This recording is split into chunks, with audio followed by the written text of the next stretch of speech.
हरे कृष्णा। जगत गुरु शिल प्रभुपाद महाराज की जय। आप सभी का हार्दिक स्वागत।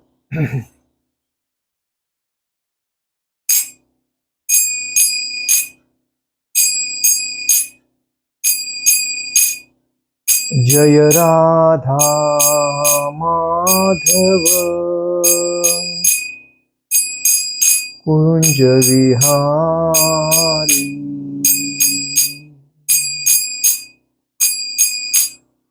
जय राधा माधव कुंज विहारी।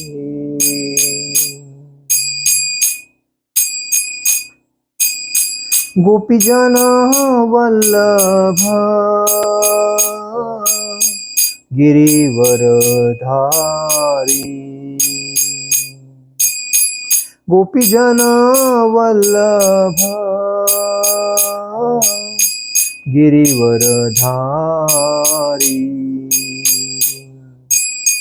यशोदानंदन ब्रज जन रंजन। यशोदानंदन ब्रज जन रंजन।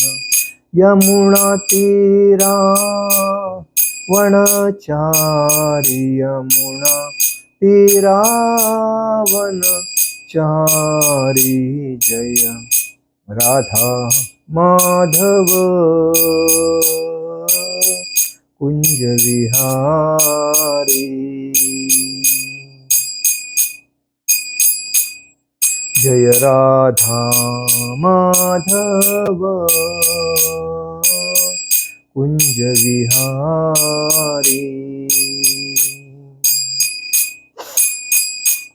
हरे कृष्णा कृष्णा कृष्णा हरे हरे, हरे राम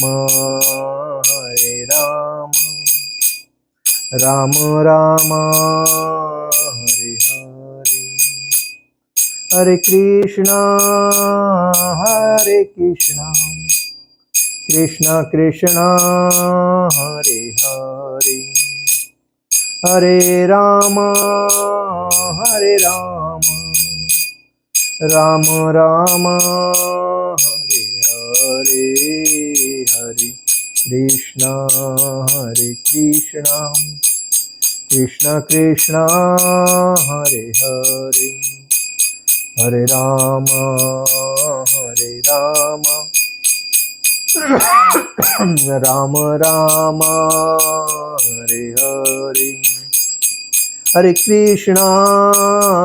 कृष्णा कृष्णा कृष्णा हरे हरे, हरे राम राम राम हरे हरे। हरे कृष्णा कृष्णा कृष्णा हरे हरे, हरे राम राम राम हरे हरे। जय ओम विष्णुपाद परमहंस परिव्राजकाचार्य अष्टोत्तर शत अभय चरणारविंद भक्ति वेदांत स्वामी शिल प्रभुपाद महाराज की जय। जय ओम विष्णुपाद परमहंस परिव्राजकाचार्य अष्टोत्तर शत शिल भक्ति सिद्धांत सरस्वती ठाकुर शिल प्रभुपाद महाराज की जय। जय ओम विष्णुपाद परमहंस परिव्राजकाचार्य अष्टोत्तर शत शिल गौर किशोर बाबाजी महाराज की जय। नित्य लीला प्रविष्ट जय ओम विष्णुपाद परमहंस परिव्राजकाचार्य अष्टोत्तर शत शिल भक्ति विनोद ठाकुर शिल प्रभुपाद महाराज की जय। नित्य लीला प्रविष्ट जय ओम विष्णुपाद परमहंस परिव्राजकाचार्य अष्टोत्तर शत श्री जगन्नाथ जी बाबा जी महाराज की जय। श्री रूप सनातन भट्ट रघुनाथ श्री जीव गोपाल भट्टदास रघुनाथ छठ गोस्वामी शिल प्रभुपाद महाराज की जय। अनंत कोटि वैष्णव वृंद की जय। नामाचार्य शिल हरिदास ठाकुर की जय। प्रेम से कहो श्री कृष्ण चैतन्य प्रभु नित्यानंद श्री अद्वैत गदाधर शिवासादि गौर भक्त वृंद की जय। श्री राधा कृष्ण गोप गोपीनाथ श्याम कुंड राधा कुंड गिरि गोवर्धन की जय। मथुरा वृंदावन धाम की जय। मायापुर नवदीप धाम की जय, द्वारका धाम की जय, अयोध्या धाम की जय, बद्रीनाथ धाम की जय, रामेश्वरम धाम की जय, जगन्नाथपुरी धाम की, पूर्ण पुरुषोत्तम जगन्नाथपुरी धाम की जय, गंगा माई की जय, यमुना माई की जय, तुलसी महारानी की जय, भक्ति देवी की जय, हरिनाम संकीर्तन की जय, समवेद भक्त वृंद की जय, समवेद भक्त वृंद की जय, समवेद भक्त वृंद की जय। All glories to assembled devotee, all glories to assembled devotee, all glories to assembled devotee। Shri गुरु गौरांग की जय, निताई गौर प्रेमानंदे हरि हरि बोल। ओम नमो भगवते वासुदेवाय, ओम नमो भगवते वासुदेवाय, ओम नमो भगवते वासुदेवाय। नारायणं नमस्कृतं नरो चैव नरोत्तमं देवी सरस्वती व्यासं ततो जयमुदीरयेत्। नष्टप्रायेषु भद्रेषु नित्यं भागवत सेवयां, भगवतुत्तम श्लोके भक्ति भवति नैष्टिकी।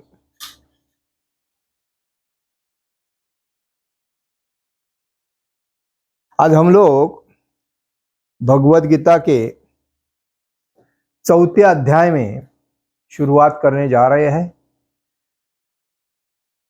भगवद गीता का जो 4था अध्याय है वो दिव्य ज्ञान है। भगवान ने अर्जुन को दिव्य ज्ञान दिया था, जो कि यही दिव्य ज्ञान भगवान ने सूर्यदेव को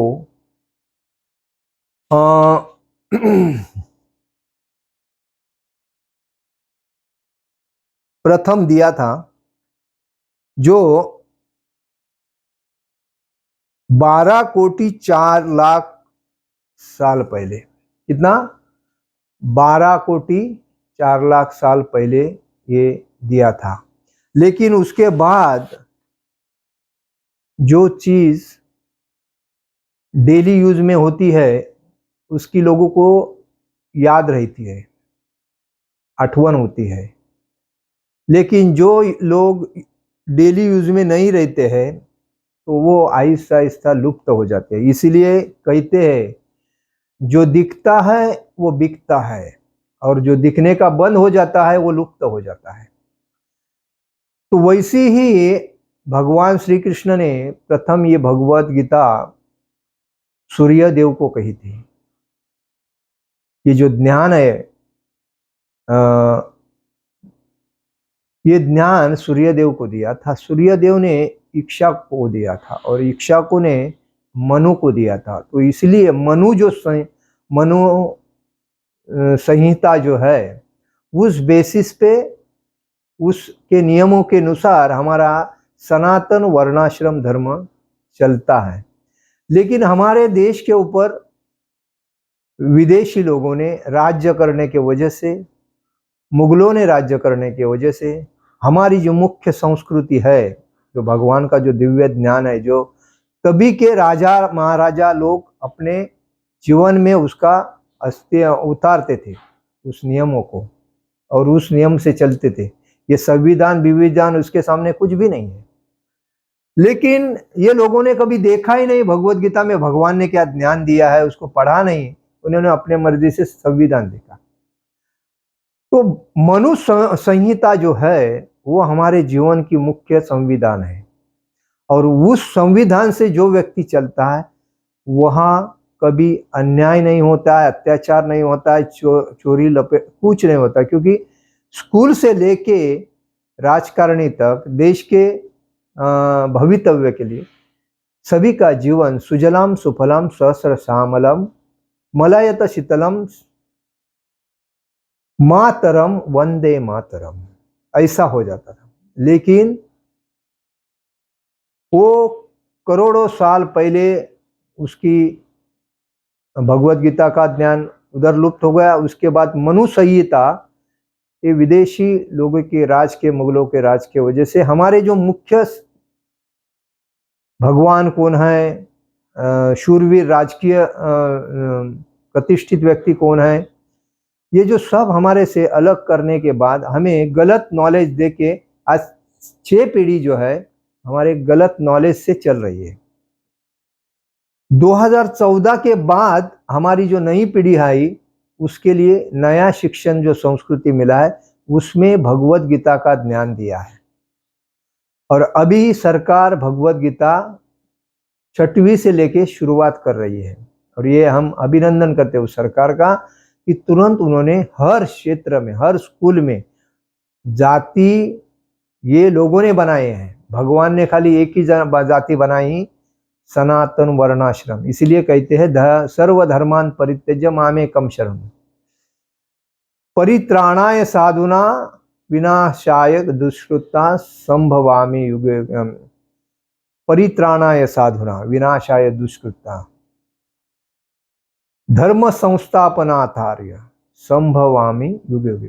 धर्म की स्थापना करने के लिए भगवान जब असुरों के वजह से धर्म के ऊपर जब हानि हो जाती है और साधु संत के ऊपर अन्याय हो जाता है तो उनकी रक्षा करने के लिए और धर्म की स्थापना करने के लिए भगवान प्रकट होते हैं। अनंत कोटि ब्रह्मांड नायक, मतलब अनंत कोटि ब्रह्मांड है, वहां हर दिन में भगवान अपने इस धर्म की स्थापना करने के लिए रूप प्रदर्शित करते हैं और स्थापना करते हैं। तो कहने का मतलब है हम अज्ञानी क्यों हैं? क्योंकि हमें हमारे जो ज्ञान देने वाले जो लोग थे वही अज्ञान थे और उनके अज्ञान की वजह से हम अज्ञान हैं। अगर वो ज्ञानी होते, भगवान ने जो गीता कही थी और मनु संहिता जब हमें जानकारी हो जाती तो हमारे पास अज्ञान नहीं रहता। इसलिए जब ब्रिटिशों ने हमारे देश के ऊपर राज किया तो हमारे पास का जो मौल्यवान खजाना वो लोगों ने उठा के लेके गए और उन्होंने अपने जीवन में मनु संहिता का उपयोग किया, लेकिन हमारे जीवन में उपयोग नहीं किया क्योंकि हमें लाचार बना के रख दिया, दूसरे के ऊपर डिपेंड करके रख दिया। और इसीलिए हम लोग आज कॉन्फिडेंस ले नहीं चलते हैं।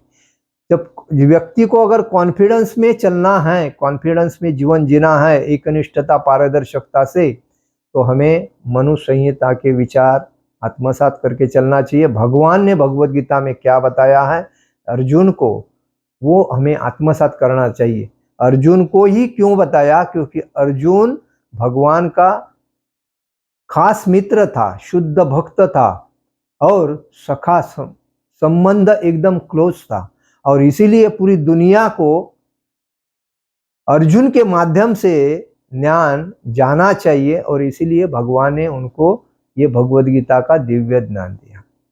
तो कहने का मतलब है अध्याय का नाम है, 4th अध्याय है भगवद गीता का, अध्याय का नाम है दिव्य ज्ञान। श्री भगवान वाच इमं विवस्वते योगं प्रोक्तवानहमव्ययम् विवस्वान मन विप्रः मनुरीक्षा कवे ब्रवीत्। श्री भगवान वाच इमं विवस्वते योगं प्रोक्तवानहमव्ययम् विवस्वान मन विप्राह मनुरीक्षा कवे ब्रवीत्। श्री भगवान वाच इमं विवस्वते योगं प्रोक्तवानहमव्ययम् विवस्वान मन विप्राहं मनरीक्षा कवे ब्रवीत्। श्री भगवान वाच, भगवान ने कहा, इमम म्हणजे इस, विवस्वते सूर्यदेव को, सूर्यदेव का दूसरा नाम क्या है? विवस्व। योगम परमेश्वर के साथ अपने संबंध की विद्या को, प्रोक्तवान उपदेश दिया, अहम म्हणजे मैंने, अव्ययम म्हणजे अमर, विवस्वान म्हणजे विवस्वान सूर्यदेव का नाम है, मनवे मनुष्यों के पिता, विवस्वत म्हणजे मनुष्य के पिता है सूर्यदेव, प्राह म्हणजे कहा, मनु म्हणजे मनुष्य के पिता, मनवे म्हणजे मनुष्य, मनु मनुष्य के पिता, इक्ष्वाकवे राजा इक्ष्वाकु से अब्रवीत म्हणजे कहा। भगवान श्री कृष्ण ने कहा, मैंने इस अमर योग विद्या का उपदेश सूर्यदेव विवस्वान को दिया और विवस्वान ने मनुष्यों के पिता मनु को उपदेश दिया और मनु ने इसका उपदेश इक्ष्वाकु को दिया। देखिए तात्पर्य में श्रील प्रभुपाद जी लिखते हैं, यहां पर हमें भगवद गीता का इतिहास प्राप्त होता है। यह अत्यंत प्राचीन बताया गया है। जब से सूर्यलोक इत्यादि संपूर्ण लोगों के राजा को प्रदान किया गया था, समस्त लोगों के राजा विशेष रूप से निवासियों की रक्षा के लिए निमित्त होते हैं। अतः राजन्य वर्ग को भगवद गीता की विद्या को समझना चाहिए, जिससे वे नागरिकों प्रजा पर शासन कर सके और उन्हें काम रूपी भवबंधन से बचा सके। मानव जीवन का उद्देश्य भगवान के साथ अपने शाश्वत संबंध के आध्यात्मिक ज्ञान का विकास करना है और सारे राज्यों तथा समस्त लोगों के शासनाध्यक्ष को चाहिए कि शिक्षा, संस्कृति तथा भक्ति द्वारा नागरिकों को यह पाठ पढ़ाए। दूसरे शब्दों में सारे राज्य के शासनाध्यक्ष कृष्ण भावनामृत विद्या का प्रचार करने के लिए होते हैं, जिससे जनता इस महाविद्या का लाभ उठा सके और मनुष्य जीवन के अवसर का लाभ उठाते हुए सफल मार्ग का अनुसरण कर सके। इस मनवंतर में सूर्यदेव विवस्वान कहलाता है। उस टाइम सूर्यदेव का नाम क्या था? विवस्वान, यानी सूर्य का राजा था, जो सौरमंडल के अंतर्गत समस्त ग्रहों लोगों का उद्गम है। ब्रह्म संहिता में बताया गया है कि यक्षुरेश सवितां सकल ग्रणामा राजा समस्त सुर मूर्तिरशेष तेजाम यस्याज्ञया भ्रमति समृत काल चक्रो गोविंदमादि पुरुषम तमहं भजामि।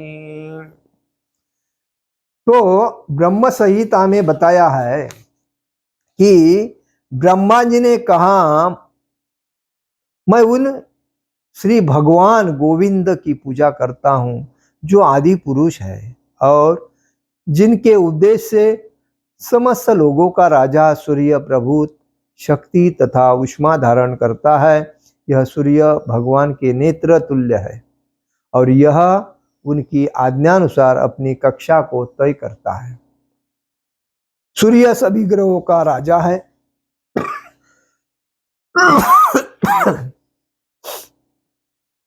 तथा सूर्यदेव विवस्वान सूर्य ग्रह तथा शासन करता है। सूर्य ग्रह पर शासन करता है, जो ऊष्मा तथा प्रकाश प्रदान करके अन्य समस्त लोगों को अपने नियंत्रण में रखता है। सूर्य कृष्ण के आदेश पर घूमता है और भगवान कृष्ण ने विवस्वान को भगवद गीता का विद्या समझाने के लिए अपना पहला शिष्य चुना था। अतः गीता किसी मामूली सांसारिक विद्यार्थी के लिए कोई काल्पनिक भाष्य नहीं है, अपितु ज्ञान का मानक ग्रंथ है। ज्ञान का मानक ग्रंथ है जो अनंत काल से चला आ रहा है। महाभारत में शांति पर्व में 348.51-52 में शांति पर्व अध्याय स्कंद में मतलब अध्याय 348 में श्लोक 51-52 में हमें गीता का इतिहास इस रूप में प्राप्त होता है। त्रेता युगादो च ततो विवस्वान मनवे ददौ मनुच्च लोक भृतर्थ सुता इक्ष्वाक वेददौ इक्ष्वाकुणाच कथितो व्याप्त लोकान अवस्थितः। तो ये शांति पर्व में 51-52 मतलब 348 श्लोक में अध्याय में 348 अध्याय में 51-52 श्लोक में ये हमें मिलता है। त्रेतायुगादौ च ततो विवस्वान मन वेददौ मनुष्य लोक भूतर्थ सुता इक्षाक वेददौ इक्षाकुणाच कथितो व्याप्त लोकान अवस्थितः। त्रेतायुग के आदि में विवस्वान ने परमेश्वर संबंधी इस विज्ञान का उपदेश मनु को दिया था। त्रेतायुग, सतयुग, त्रेतायुग, द्वापर युग और कलयुग। त्रेतायुग के आदि विवस्वान ने परमेश्वर संबंधी इस विज्ञान का उपदेश मनु को दिया था और मनुष्यों के जनक मनु, ये जो हमारी जो उत्पत्ति पूरी ब्रह्मांड में है, मनु और उनकी पत्नी के वजह से ही हुई है। उसके पहले मनुष्य प्राणी संसार में नहीं था। तो प्रथम ब्रह्मा जी ने मनु को संसार की उत्पत्ति होने के लिए मनु को और उनके पत्नी को उत्पन्न किया था। मनु ने इसे अपने पुत्र इक्ष्वाकु को दिया था और मनु ने उनका जो पुत्र था तो उसको ये ज्ञान दिया था। इक्ष्वाकु इस पृथ्वी के शासक थे और उस रघुकुल के पूर्वज थे। मतलब भगवान राम जी जो जन्म हुए थे उसके पहले ये ज्ञान है भगवान कृष्ण ने सूर्य देव को दिया था। इसलिए हम बोलते हैं राम भले, राम बड़ा कि कृष्ण बड़ा, बोलते हैं लोग राम, जय श्री राम। इसलिए विष्णु की 1000 नाम से राम का एक नाम होता है और राम के 3 नाम से कृष्ण का एक नाम होता है। तो सबसे श्रेष्ठ कौन है? भगवान में पूर्ण पुरुषोत्तम भगवान श्री कृष्ण, यही एक भगवान है और उनका अवतार जो है वही भगवान श्री राम थे और उनके अवतार और 24 अवतार हो गए। तो कहने का मतलब भगवत गीता 5500 साल पहले नहीं कही थी। 5500 मतलब त्रेता युग से पहले मनु को कही थी और मनु ने, सूर्यदेव ने मनु से इक्ष्वाकु को कही थी। तो ये रघुकुल के पूर्व थे शासक इक्ष्वाकु इस पृथ्वी पे।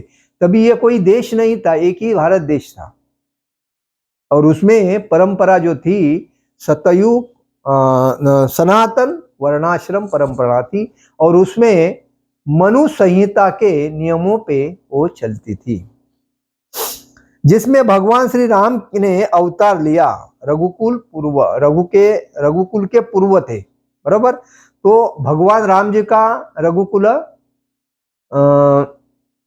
रघुकुल में भगवान राम जी का जन्म हुआ। इससे प्रमाणित होता है कि मानव समाज के महाराज इक्ष्वाकु के काल से ही भगवत गीता का विद्यमान है।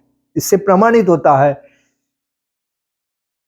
कि ये भगवत गीता सूर्यदेव से इक्ष्वाकु से मनु, मतलब ये परंपरा पहले थी लेकिन बाद में उसका वापरना नहीं करने के वजह से वो लुप्त हो गई और लुप्त होने के बाद अनेक पीढ़ियां चली गई लेकिन किसी ने उसका उपयोग किया नहीं। लेकिन जब कुरुक्षेत्र के मैदान में जब भगवान कृष्ण और उनका धनुर्धारी अर्जुन वहां जब रणांगन में गए और रणांगन में जाने के बाद, कुरुक्षेत्र रणांगन में जाने के बाद जब अर्जुन ने आंखें खोल के देखा कि मेरे भाई, मेरे मित्र, मेरे गुरुजन मेरे सामने खड़े हैं और उनके साथ मुझे युद्ध करना पड़ रहा है, ये तो बहुत पाप है, ये अपराध है, ये मेरे से नहीं होगा। अरे जिन्होंने मुझे छोटे से बड़ा किया, पढ़ा लिखा, सब धनुर्धारी विद्या सिखाई और उनको मैं मारूं? क्योंकि वो कौरवों के साथ में क्यों गए थे? क्योंकि जो जिसका पाप का जो खाता है वो पापी बनता है, अपराध का खाता है वो अपराधी बनता है। वैसा ही भीष्म पिता, द्रोणाचार्य और जो भी थे सभी दुर्योधन के पाप का खाना खाया था, तो उनके बेसिस पे उनको उनके साथ जाना पड़ा। अगर वो पाप का नहीं खाते तो वो पापी नहीं बनते। इसीलिए कभी भी पापी आदमी किसी को कुछ देता है तो 10 बार सोचना चाहिए, वो अपना पाप का दे रहा है, पुण्य का तो नहीं दे रहा है। तो मैं अगर उसका ले लूंगा तो मैं भी उसके पाप का भागीदार होऊंगा। तो किसके साथ दोस्ती करनी चाहिए और किसके साथ व्यवहार रखना चाहिए, ये पहला। आजकल लोग पाप का कमा के पत्नी को, बाल बच्चों को खिला के उनको बड़े बड़े उनके मन के जैसे इच्छा तृप्त करते हैं।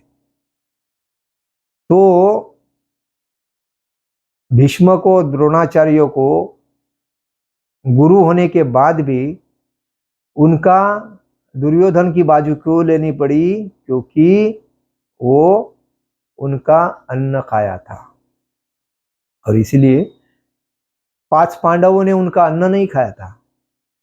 वो उनका आदर करते थे, लेकिन जब द्रौपदी का वस्त्रहरण हुआ तभी भगवान ने उनको समझाया। अर्जुन दुर्योधन को समझाने के लिए गए कि देखो दुर्योधन, तुम इस अभी राज्य सिंहासन के राजा हो, तो 5 पांडव है, उनके पास तो कुछ है ही नहीं, सब आप लिया है, तो कम से कम 5 गांव दे दो उनको। 5 पांडवों को 5 गांव दे दो, वो अपना शांति से गुजारा करेंगे, आनंद से रहेंगे, किसी को तकलीफ नहीं है। लेकिन धृतराष्ट्र के पुत्र सौ कौरव इनके ऊपर ईर्ष्या करते थे। इनकी उनको लगता था ये 5 पांडव जिंदगी मतलब दुनिया में रहना ही नहीं चाहिए, वो निकल जाना चाहिए, उनको कैसा भी करके फिनिश करो, मारो। और उन्होंने 1000 कारनामे मारने के लिए किए दुर्योधन ने। जुआ, वैसा तो जुआ कौन खेलता है? जो असुर होता है वही जुआ खेलता है। शराब कौन पीता है? जो असुर राक्षस होता है वही शराब पीता है। मांस कौन खाता है?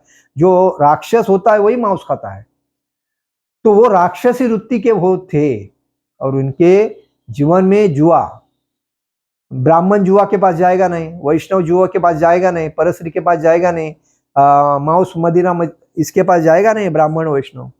तो उनको ये जुआ कैसा है मालूम पड़ेगा। तो वो 5 पांडव जो थे वो सात्विक थे, भक्त थे, शुद्ध भक्त थे, और उनको ये जुए के बारे में कुछ नहीं समझता था। और शकुनी और दुर्योधन अपने चाल में उनको फंसा फंसा के अपने उनसे सब कुछ लूट लिया। और सब कुछ लूटने के बाद जब उनके पास कुछ नहीं रह गया, तभी उन्होंने कहा अभी तुम्हारे पास कुछ नहीं? तो शकुनी बोलता है द्रौपदी है, द्रौपदी सुंदर है, उसको लगाओ। तो बेचारे ब्राह्मण क्या करे, अपनी उनके बहकावे में आके उन्होंने द्रौपदी को लगाया। और द्रौपदी जब हार गई, उसके बाद दुशासन ने उसके बाल पकड़ के उसको खींचकर पूरे मतलब पूर्ण राज सिंहासन के मीटिंग में लेके आया, सभी बैठे थे उनके सामने। तभी वो द्रौपदी ने धृतराष्ट्र से कहा आप इस राज्य सिंहासन के राजा हो, हमारे पिता जैसे हो, और आपके पुत्र मेरे साथ क्या व्यवहार कर रहे हैं, पति स्त्री का क्या मान सम्मान होता है इनको पता नहीं है, आप इनको समझाओ। बेचारा धृतराष्ट्र पहले से ही अंधा था, और वो बुद्धि से भी अंधा था। उसको क्या, वो खाली अपने पुत्रों का ही स्वार्थ चाहता था। और इसी वजह से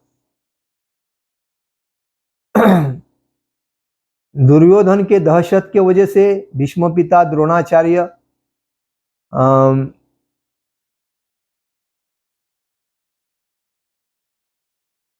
हाँ, ये गुरु थे, सॉरी। तो जब द्रोणाचार्य और भीष्म, ये गुरु थे उनके, जब वो, उसका नाम क्या अच्छा है, सॉरी द्रोणाचार्य ने लाया, सॉरी उसका नाम दुर्योधन का भाई था वो, उसका नाम कुछ अच्छा है। तो उसने जब लेके आके जब पूरे सबके सामने जब द्रौपदी को वस्त्रहरण शुरू किया, तभी भगवान ने साड़ी का रूप लेके, जब पास पांडवों ने नहीं बचाया, भीष्म द्रोणाचार्य ये सब देखते रह गए, कौरव मजा लूटते रहे, उसमें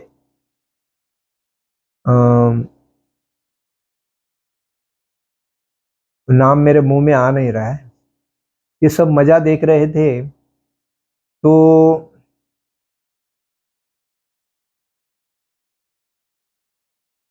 बाद में जब द्रौपदी ने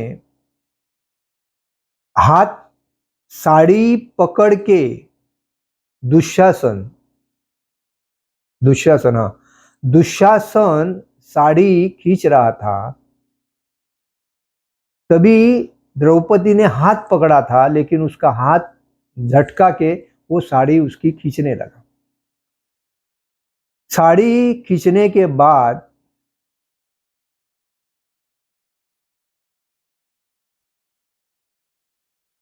जब कोई नहीं बचा रहा है, मेरे अपने भी नहीं बचा रहा है, गुरु जन नहीं बचा रहा है, सब लोग मेरा तमाशा देख रहे हैं, मेरी इधर अब्रू का अभी पूर्णता, मेरी पूरी लज्जा,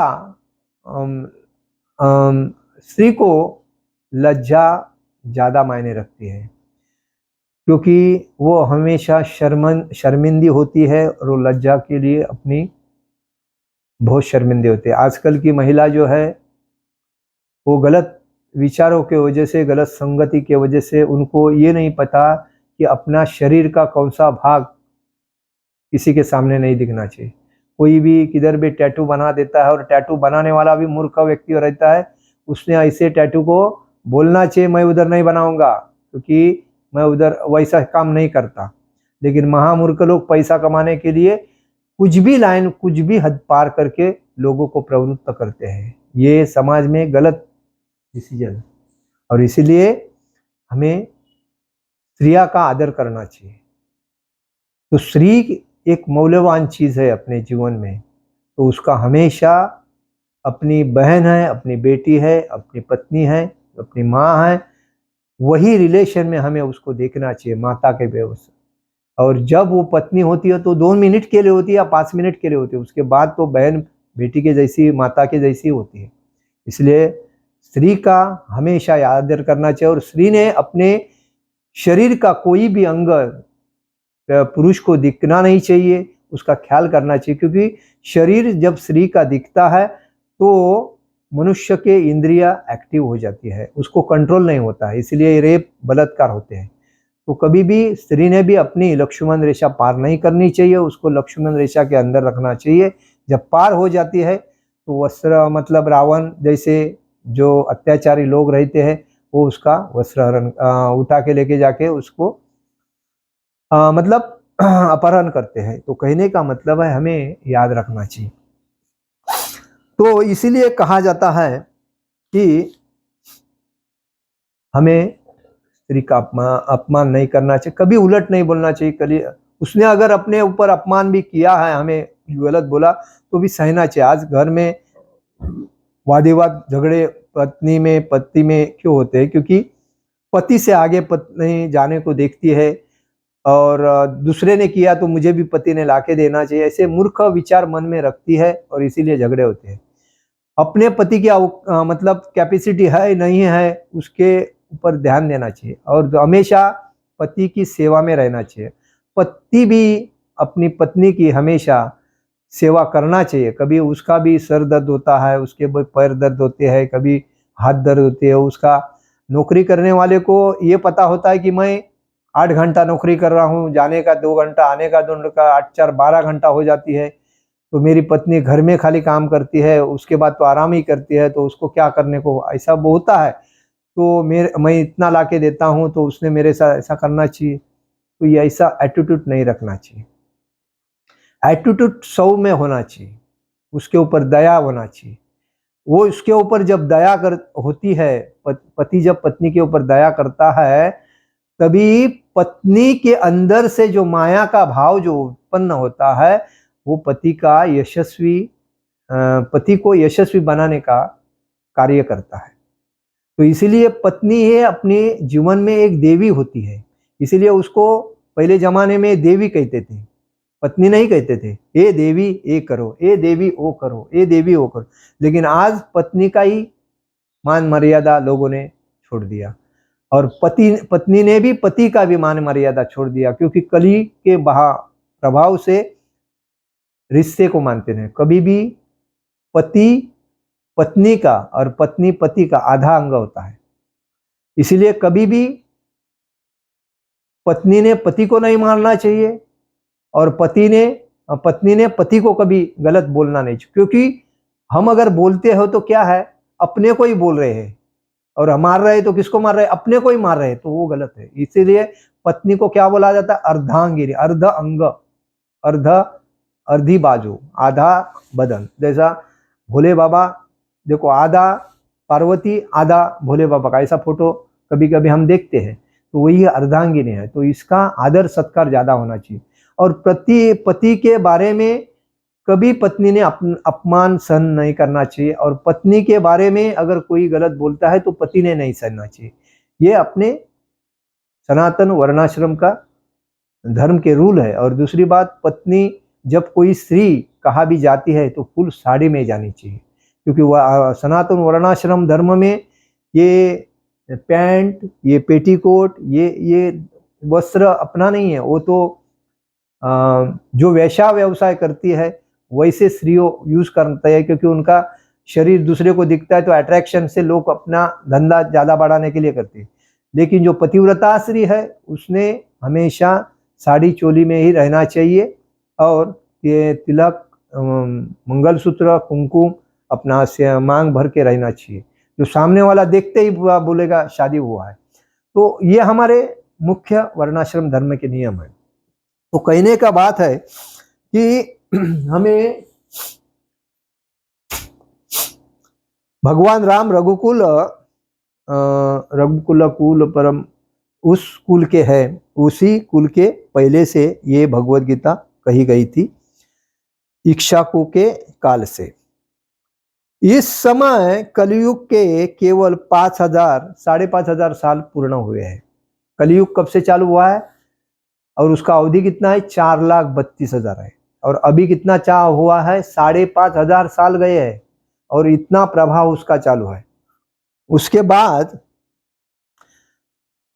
तो जबकि इसका पूर्ण आयुष्य कलयुग का 4,32,000 है, उसमें इसके पूर्व द्वापर युग था। तो द्वापर युग में उसका आयु कितना था, 8 लाख साल वर्ष था। द्वापर युग का आयु कितना था, 8 लाख वर्ष। और इसके पूर्व, द्वापर युग के पूर्व त्रेता युग था। त्रेता युग का आयु कितना था, 12 लाख। त्रेता युग का आयु 12 लाख वर्ष था। और त्रेता युग के पहले सतयुग था, तो उसका मतलब इस प्रकार लगभग 20,05,000 वर्ष पूर्व मनु ने अपने शिष्य तथा पुत्र इक्ष्वाकु से, जो इस पृथ्वी के राजा थे, श्रीमद् भगवत गीता कही। कितने साल पहले, 20,05,000 साल पहले मनु ने इक्ष्वाकु को यह भगवत गीता कही थी।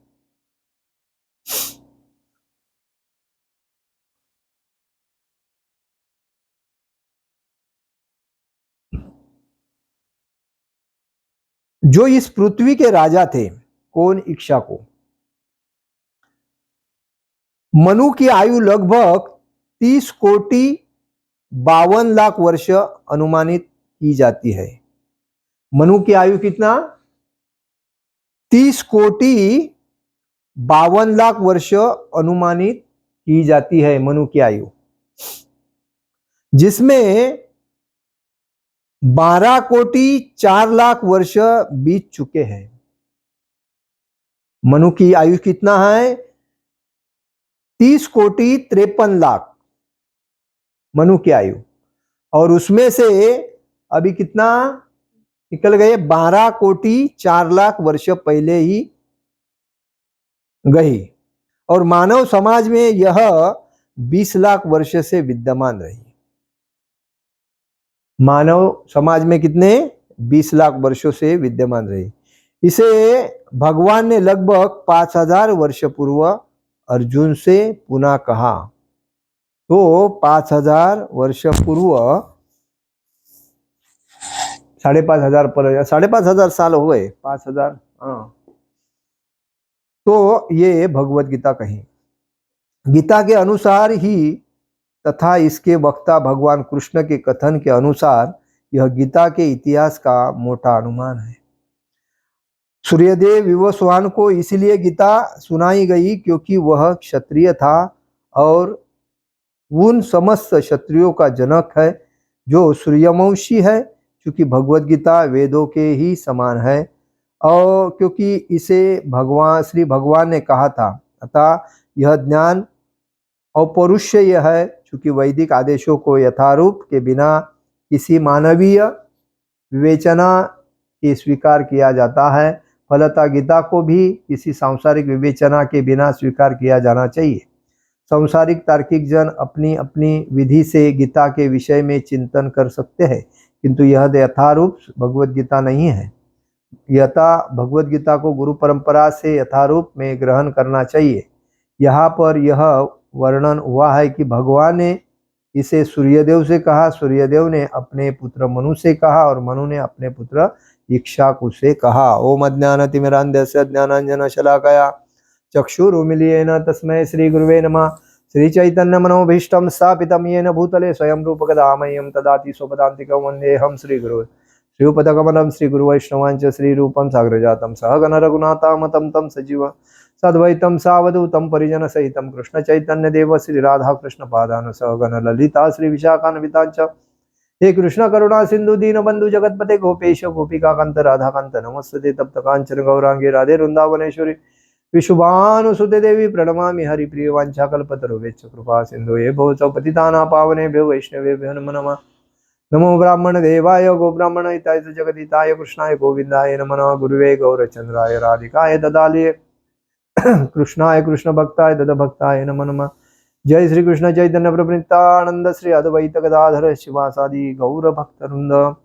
नमो विष्णुपादाय कृष्णपेष्टाय भूतले श्रीमते भक्ति वेदांत स्वामिनिते नामिने नमस्ते सारस्वती देवे गौरवाणी प्रचारणे निर्विशेष शून्यवादी पाचाद देश धारणे। जय श्री कृष्ण चैतन्य प्रभु नित्यानंद श्री अद्वैत गदाधर शिवासादि गौर भक्तवृंद। हरे कृष्ण कृष्ण कृष्ण हरे हरे, हरे राम राम राम हरे हरे। तो आज हम लोग जो चर्चा कर रहे हैं विषय दिव्य ज्ञान, जो भगवान ने ये जो भगवत गीता प्रथम मनु प्रथम जो भगवत गीता कही थी सूर्यदेव को कही थी। विवस्वान सूर्यदेव उनका नाम था और सूर्यदेव ने वही भगवत गीता मनु को कही थी और मनु ने वही भगवत गीता अपना पुत्र अपने राज्य आदि में बिठा के विवस्वान को कही थी। तो विवस्वान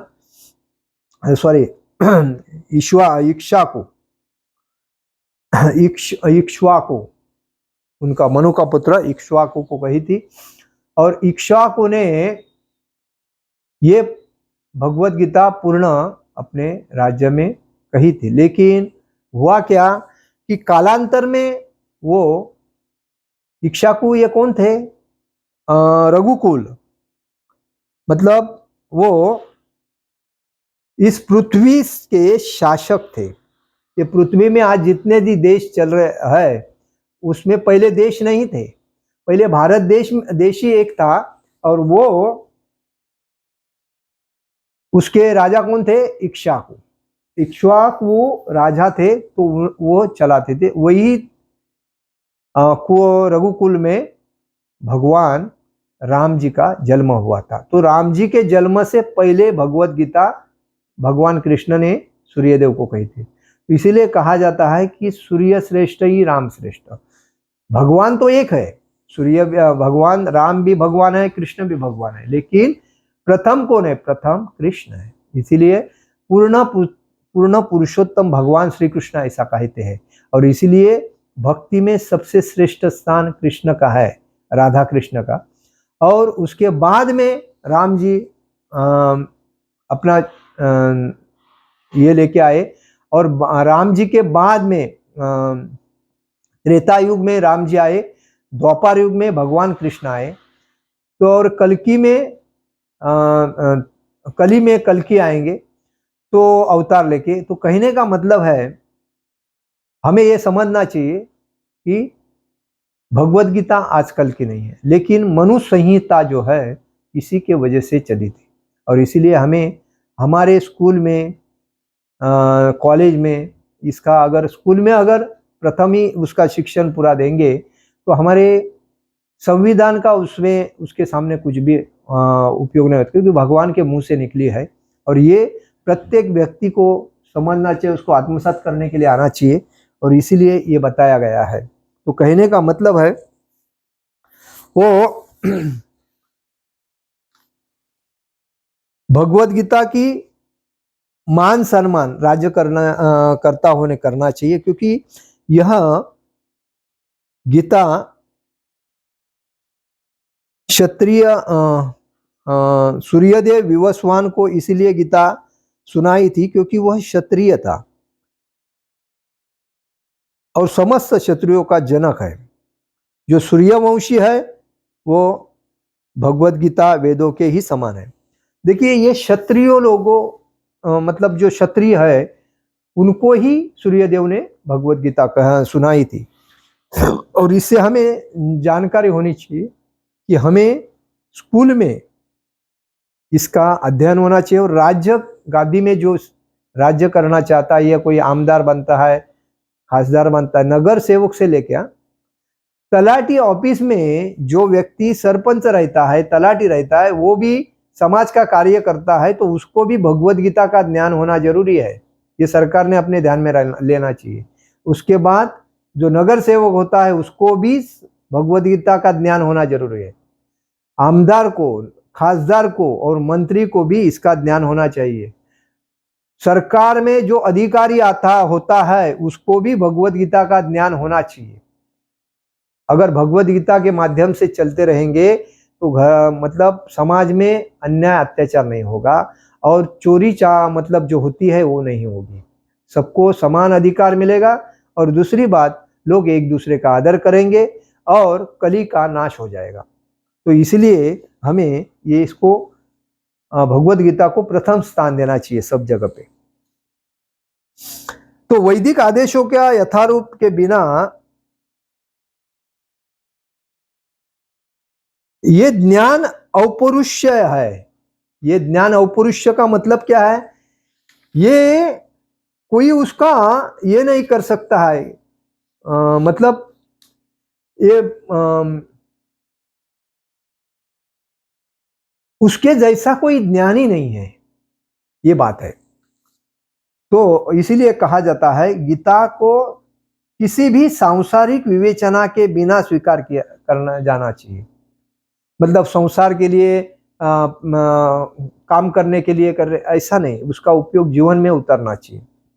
सांसारिक तार्किक अपनी अपनी विधि से, कोई लोगों ने अपनी अपनी भगवत गीता पढ़ के अपने अपने मर्जी से गीता लिखी थी, तो वो अयोग्य गीता थी। वो गीता नहीं, जो शिल प्रभुपाद जी ने भगवत गीता लिखी वो यथारूप है और परफेक्ट है। जो भगवान के मुंह से निकली है वही भगवत गीता शिल प्रभुपाद जी ने लोगों के सामने लाई है। इसलिए भारत के पंतप्रधान भी अगर किसको गिफ्ट देते हैं तो अपनी भगवान की वाणी गिफ्ट देते हैं, जो भगवत गीता के स्वरूप यथारूप है। तो ये बात होना चाहिए। नहीं तो बहुत लोगों ने अपने अपने मर्जी से भगवत गीता लिखी थी, लेकिन योग्य नहीं थी। भगवत गीता को गुरु परंपरा में यथारूप ग्रहण करना चाहिए। गुरु परंपरा तो स्कूल में बच्चे जब 5 साल के होते हैं तो उनको थोड़ा थोड़ा समझना आता है, तो उस टाइम से स्कूल में पढ़ना सिखाना चालू करना चाहिए, जो उसके लाइफ टाइम को अचीव करती है। तो भगवान ने गुरु परंपरा से, मतलब अभी जो जिस घर में भगवत गीता होती है, उस घर में अगर भगवत गीता रखने के बाद वो बोलेगा मैं, हमारे घर पे भगवत गीता है, पढ़ते हो? नहीं, हम भगवत गीता पढ़ते नहीं, हमारे बाबा पढ़ते हैं, दादा पढ़ते हैं, हम नहीं पढ़ते, हमको टाइम नहीं मिलता। तो कितना मूर्ख व्यक्ति है वो।